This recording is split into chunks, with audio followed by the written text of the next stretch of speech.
আওয়ামী লীগ এটার chapter and পরবর্তী কোনো প্রক্রিয়ায় যেন রাজনৈতিকভাবে কোনোভাবেই যেন আওয়ামী লীগ ফাংশনাল না হতে পারে। আমরা মোটা দাগে সকল রাজনৈতিক দলকে আমরা একমত ঐকমত্যের জায়গায় পেয়েছি। বাংলাদেশ আর কখনোই ভাসবে না।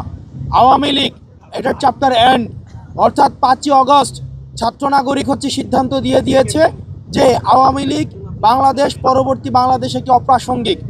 এবং আমরা আজকে আমাদের প্রধান উপদেষ্টার সাথে সকল ফেসিবাদ বিরোধী যেই রাজনৈতিক যেই দলগুলো ছিল সবাই এসছে। আমরা সবার মতামতের ভিত্তিতে আমরা সবাই একটা জায়গায় একমতে পৌঁছেছি যে পরবর্তী বাংলাদেশে আওয়ামী লীগ একটি অপ্রাসঙ্গিক। এবং আপনারা দেখেছেন যে বিভিন্ন সময় বিভিন্ন দল যেভাবে মানুষ থেকে হারিয়ে যায়, যেভাবে অপ্রাসঙ্গিক হয়ে যায়, ঠিক একইভাবে আওয়ামী লীগও ঠিক সেভাবে অপ্রাসঙ্গিক হয়েছে। এখন আমরা আহ্বান জানিয়েছি যেন সরকার উদ্যোগ নিয়ে আইনি প্রক্রিয়ায় যেন আওয়ামী লীগকে নিষিদ্ধ করে এবং পরবর্তী কোনো প্রক্রিয়ায় যেন রাজনৈতিকভাবে কোনোভাবেই যেন আওয়ামী লীগ ফাংশনাল না হতে পারে, সেই বিষয়টি আমরা সেখানে প্রস্তাব দিয়েছি। দ্বিতীয়ত, আওয়ামী লীগকে এই যে রাজনৈতিকভাবে এবং আওয়ামী লীগকে নিষিদ্ধ করার প্রথম ধাপ হিসাবে আমরা আজকে যেটি প্রস্তাব করেছি সেটি হচ্ছে আওয়ামী লীগের নিবন্ধন বাতিল করে দেওয়ার। আওয়ামী লীগের নিবন্ধন বাতিল করার মধ্য দিয়ে আওয়ামী লীগকে পলিটিক্যালি ডিসফাংশনাল করা, যেটি আমরা 5ই আগস্ট ছাত্র নাগরিক যেটির জনরায়ের মধ্য দিয়ে সিদ্ধান্ত দিয়েছে সেটির হবে ইনস্টিটিউশনাল রায়। এবং আজকে আমরা এই বিষয়টিতে আমরা মোটা দাগে সকল রাজনৈতিক দলকে আমরা একমত ঐকমত্যের জায়গায় পেয়েছি।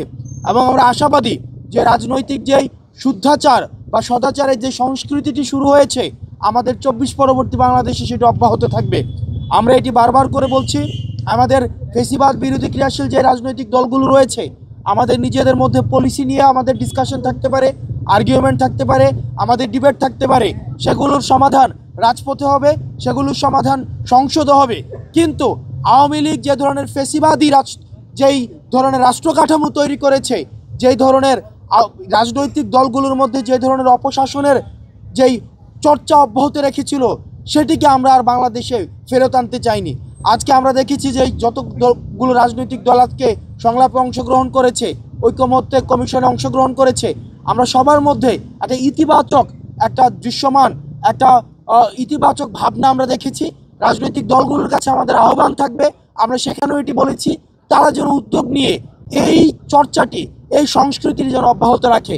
কারণ এই প্রজন্মের কাছে এটি তাদের দায়ভার।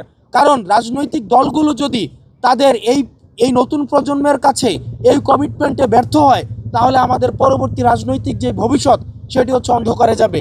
এবং সেই জায়গা থেকে আমরা তাদের কাছে আহ্বান জানিয়েছি, ছাত্র নাগরিক যে আমরা উদ্যোগটি নিয়েছিলাম জুলাই প্রক্লেমেশনের, সেটিকে যেন এই রাজনৈতিক দলগুলো ঐক্যমত্যের ভিত্তিতে এবং প্রধান উপদেষ্টার উদ্যোগে সেটিকে যেন আমরা ইনস্টিটিউশনাল করতে পারি।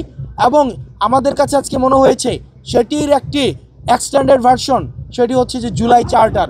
আমরা জুলাই চার্টার এবং জুলাই প্রক্লেমেশন সেটি আমরা দ্রুততম সময়ের মধ্যে আমরা দৃশ্যমান দেখতে চাই। এবং সর্বশেষে আমরা এই বিষয়টি সেখানে আমরা একমতে পৌঁছেছি যে আওয়ামী লীগ পরবর্তী বাংলাদেশ অপ্রাসঙ্গিক।